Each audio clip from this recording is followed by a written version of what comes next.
Boum les gars, comment ça va? Bienvenue les gars, on est ensemble, JT Box. On va parler les gars d'un boxeur que j'aime beaucoup, qui s'appelle Bruce Carrington. Et pour moi, vraiment, dans la catégorie des poids plumes, donc en moins de 68 kilos, je pense qu'il a une réelle chance, ou en tout cas il a un bon profil pour être un futur champion et un grand champion, mais on va tenter d'argumenter dans cette vidéo et vous me direz ce que vous en pensez en commentaire. Donc Bruce Carrington les gars, il va combattre au Madison Square Garden le 27 septembre. Promotion Top Rank, donc Bob Arum, il est signé chez Top Rank aussi. Il y a Xander Zayas aussi qui combat sur cette carte chez les Super Walter, qui est beaucoup plus jeune, qui a 22 ans, boxeur portoricain à suivre. Mais j'aime bien aussi ce boxeur, c'est un boxeur que je suis. Mais là, on va se concentrer sur Bruce Carrington. Donc, Bruce Carrington, les gars, pour ceux qui ne connaissent pas ou pour ceux qui découvriraient Bruce Carrington, pour ceux qui connaissent, bah, on va pouvoir en discuter. Donc c'est 12 combats, 12 victoires, 0 défaite, 0 match nul. C'est 8 victoires avant la limite.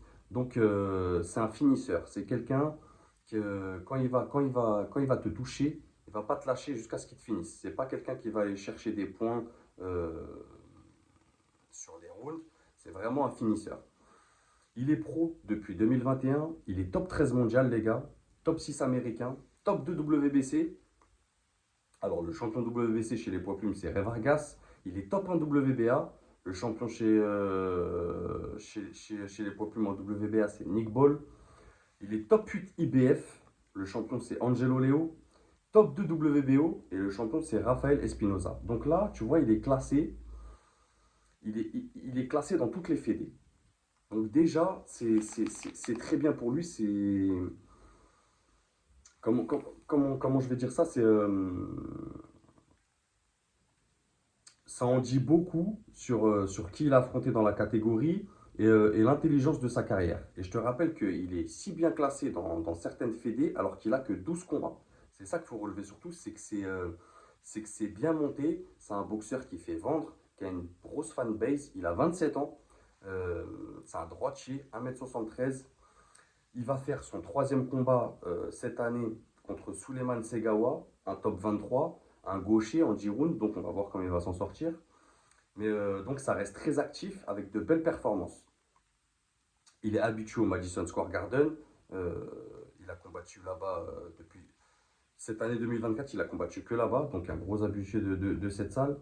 Comme je t'ai dit, il a déjà une grosse fanbase à New York, vu que c'est un mec de Brooklyn. Donc il est très proche de sa communauté.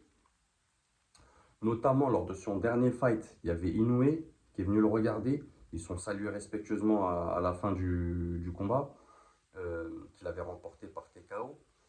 Donc, futur champion, si Bruce Carrington continue dans cette lancée et devient champion, on peut espérer soit que Inoue monte chez les poids plumes, alors là c'est la guerre, ou ils peuvent se rencontrer à un catchweight, et là ça ferait une véritable opposition.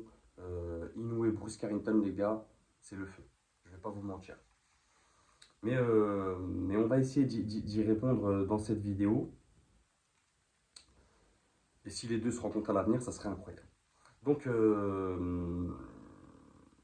qu'est-ce qui pour moi va faire que Bruce Carrington a l'éthique d'un grand champion et d'un futur champion? Déjà, il est dans la bonne promotion, il est chez Top Rank. Donc, grosse visibilité médiatique et tout ce qui s'ensuit derrière.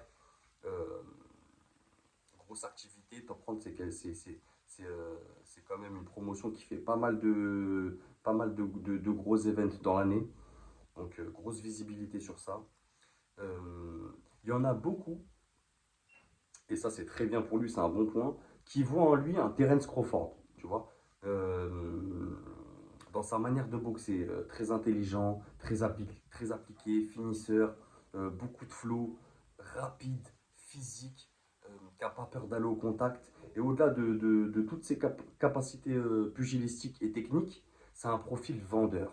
Tu vois, vraiment, c'est un profil de superstar. Bruce, de son surnom Chouchou Carrington, tu vois, il fait vraiment vendre des billets. Vraiment. Et il est très proche de sa communauté à Brooklyn. Donc pour moi, je vais dire mon prono quand même sur le fight qui va avoir lieu vendredi. Je vois Bruce Carrington arrêter Suleiman Segawa avant la septième reprise. Je pense que c'est un boxeur très intelligent. Pour ceux qui ne connaissent pas, je vous invite à regarder ce combat, comme ça vous découvrirez ce boxeur. Euh, c'est vraiment propre, sa boxe, c'est beau, c'est physique, c'est très intelligent, très rapide. C'est quelqu'un avec des bonnes combinaisons, qui a un sacré coup d'œil.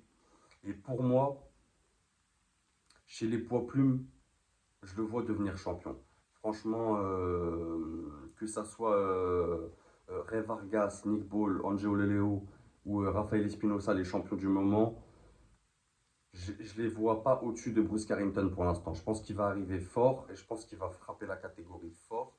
Alors attention, après dans cette catégorie, il y a des gros noms. Il y a des Robesi Ramirez, il y a des Leywood. euh, C'est une grosse catégorie, les poids plumes. Il y a Raymond Ford. C'est vraiment une grosse catégorie avec beaucoup de talent. Mais Bruce Carrington, il a cette aura autour de lui qui fait que ça peut l'amener à devenir un grand champion. Et je l'espère pour lui, en tout cas, je le souhaite. Voilà les gars, dites-moi ce que vous en pensez en commentaire. Et n'oubliez pas, c'est que de la boxe. Bang!